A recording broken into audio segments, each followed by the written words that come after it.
I'm going to be facilitating a workshop today, and it's on psychological safety. And I'm running that workshop because the people who are going to be involved have requested it.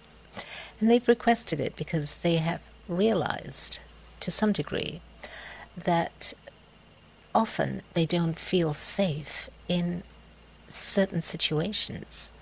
And it tends to be, for each person, similar kinds of situations. Now, it's amazing that there is already that degree of awareness about when it is that they don't feel safe, and that they even are aware that they are not feeling safe, because that's not always obvious to us. We have been so trained into coping mechanisms and patterns of thinking, speaking, and behavior that obscure the real motivation behind some of our actions and some of our decisions and some of our words.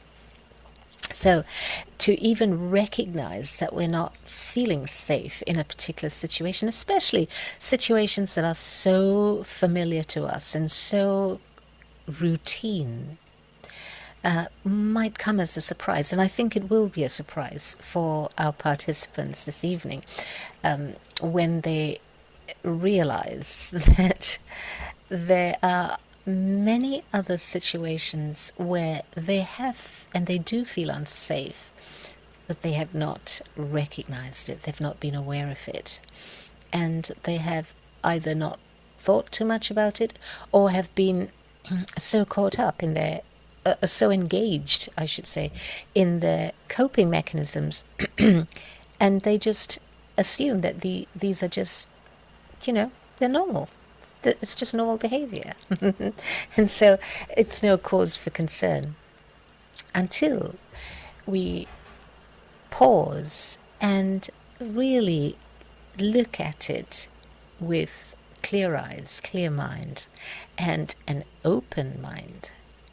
A mind that is not, whose thinking is not framed by past experiences and beliefs. Now, again, it's going to be a really fruitful experience, I think, for all of us. I've given them a little bit of overnight homework to do, just to reflect on certain things. I've given them some prompts and they've got things to reflect on. I often find that when people come into a workshop with a little bit of preparation, at least in terms of, starting to think about these things, and not in a vague and general sense, but in a way where they're looking at their own life experiences. I find, without getting too, diving too deep and drilling too deep or being analytical, but just simply starting to notice or revisit experiences with no particular agenda other than to notice what they were thinking, how they were feeling, what the body was doing at the time. Simple things like that. When they have that kind of reflection and remembering, and they bring that into a workshop, we have a much richer ground on which to begin to explore further. And again, this is going to be an experiential workshop, meaning I'm certainly not going to be offering theory. But what I will do is I do have certain activities that we're going to be doing that will help them to just notice how they are responding in particular situations. So it's going to be a really, really interesting time, and I'm really looking forward to it. I have run these kinds of workshops before, but this one I think is going to be, really, I feel rich, and in maybe for a different reason, because these people that will be attending the workshop are people who are quite strong in their Catholic faith. And so you can imagine they will come with that mindset, that belief system. And nothing wrong with that. Nothing wrong with that at all.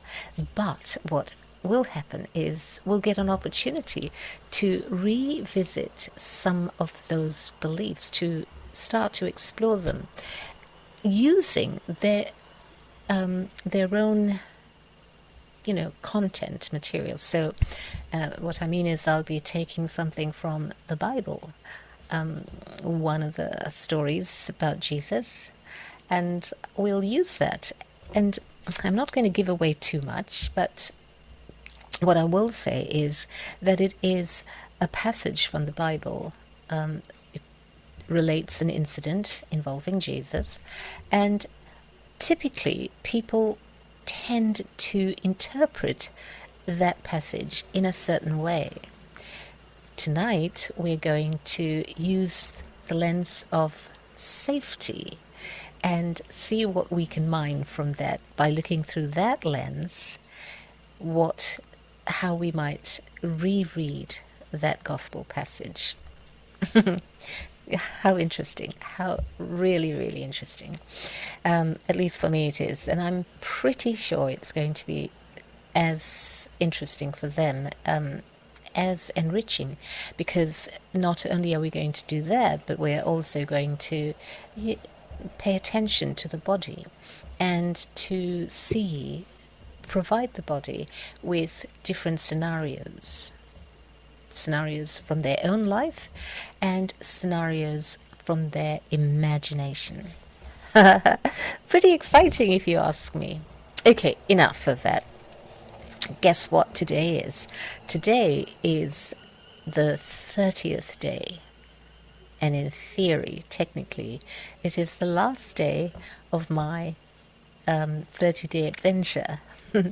And, I'm going to give myself a big tick for how I've progressed. I missed one day, made up for it the following day. But apart from that one day, I did make the 30 videos.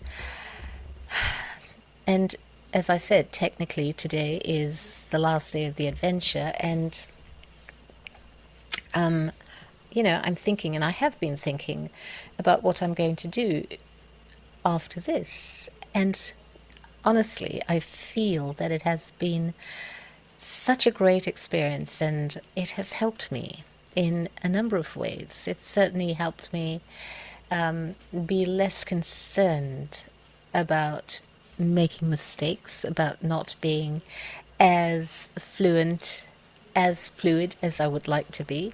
When I'm in conversation with someone, I feel I'm a lot more fluid in my speech, but when I'm talking to a camera, it does present a different experience.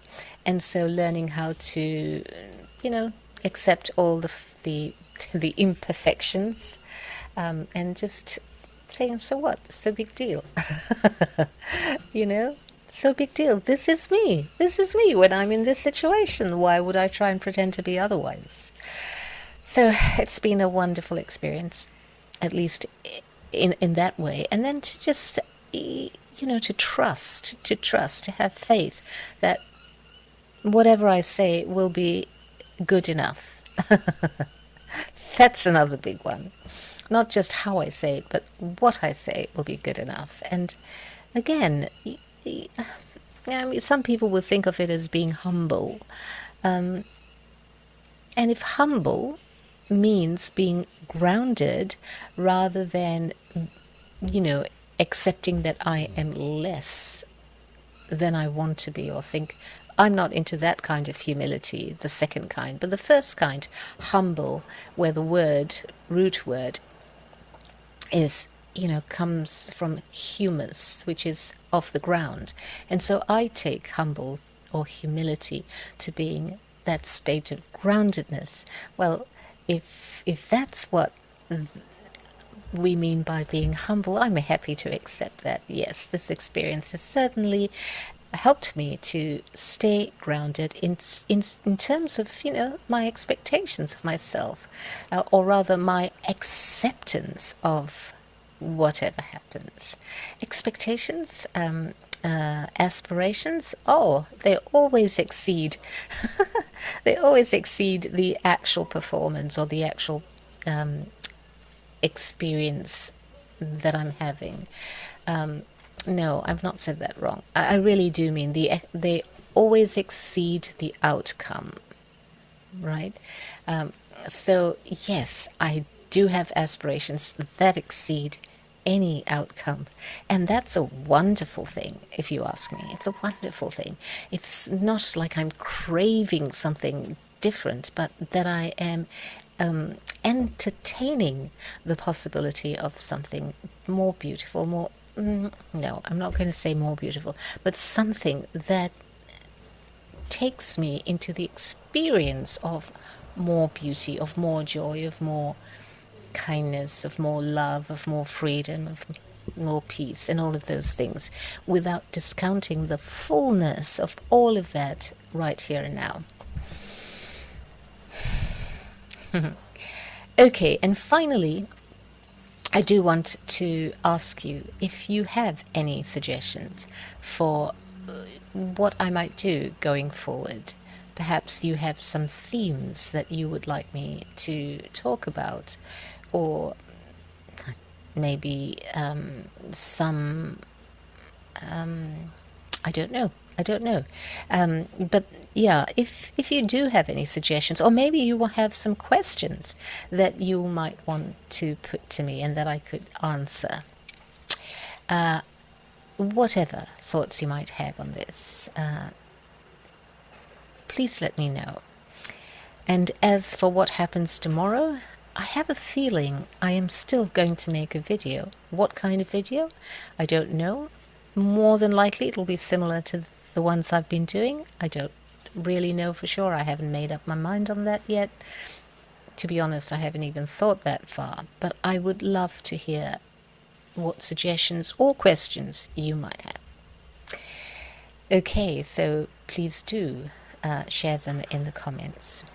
And wherever you are, as always, I wish you the most beautiful, peaceful, safe. I have a lot more to say about being safe, though. How it can hold us back, whilst at the same time looking after us and trying to protect us. But all that for another time. Okay, so yeah, wherever you are, I hope you're feeling safe and comfortable and peaceful, and that life flows with ease through you, in you, and as you. Bye for now.